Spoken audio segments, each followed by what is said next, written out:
പ്രമുഖ സസ്യശാസ്ത്രജ്ഞനും Padmashri ജേതാവുമായ doctor KS. മണിലാലിന്റെ നിര്യാണത്തിൽ അനുശോചനം രേഖപ്പെടുത്തിയിരിക്കുകയാണ് പ്രധാനമന്ത്രി.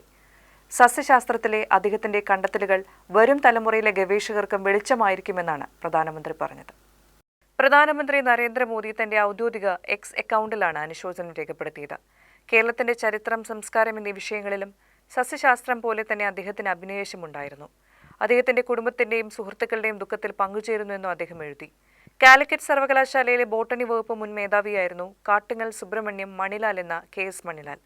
കേരളത്തിലെ സസ്യസമ്പത്തിനെക്കുറിച്ചുള്ള ഹോർത്തൂസ് മലബാറിക്കൂസ് എന്ന പ്രാചീന ലാറ്റിൻ ഗ്രന്ഥം ഇംഗ്ലീഷിലും മലയാളത്തിലും ആദ്യമായി എത്തിച്ച ഗവേഷകനാണ്.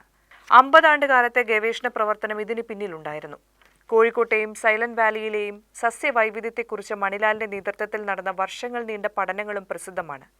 200-ലേറെ ഗവേഷണ പ്രബന്ധം പ്രസിദ്ധീകരിച്ചിട്ടുള്ള മണിലാൽ 19 പുതിയ സസ്യ ഇനങ്ങളെ ശാസ്ത്രലോകത്തിന് പരിചയപ്പെടുത്തി. 15 പുസ്തകങ്ങൾ എഴുതി. 4 സസ്യ ഇനങ്ങൾ അദ്ദേഹത്തിന്റെ പേരിലാണ് അറിയപ്പെടുന്നത്. 2020-ൽ രാഷ്ട്രം പത്മശ്രീ നൽകി ആദരിച്ചു. 2003-ൽ കേന്ദ്ര വനം പരിസ്ഥിതി മന്ത്രാലയം ഇ.കെ. ജാനകി അമ്മാൾ പുരസ്കാരവും സമ്മാനിച്ചു.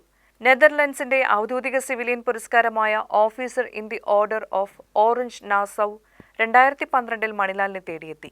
ഈ പുരസ്കാരം ലഭിക്കുന്ന ആദ്യ ഏഷ്യക്കാരനാണ്. റോയൽ സൊസൈറ്റി ഫെലോഷിപ്പ് ലഭിച്ച മണിലാൽ 1971-ൽ ബ്രിട്ടനിൽ സസ്യശാസ്ത്ര ഗവേഷണം നടത്തി.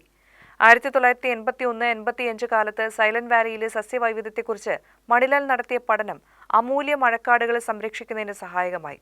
1973-ൽ സൈലന്റ് വാലി പദ്ധതിക്ക് അനുമതി നൽകുന്നതുമായി ബന്ധപ്പെട്ടാണ് ആ മേഖലയിലെ പുഷ്പിത സസ്യങ്ങളെക്കുറിച്ച് പഠനം നടത്താൻ കേന്ദ്ര ശാസ്ത്ര സാങ്കേതിക വകുപ്പ് കാലിക്കറ്റ് സർവകലാശാലയിലെ അധ്യാപകനായ പ്രൊഫസർ കെ.എസ്. മണിലാലിന് അനുമതി നൽകിയത്.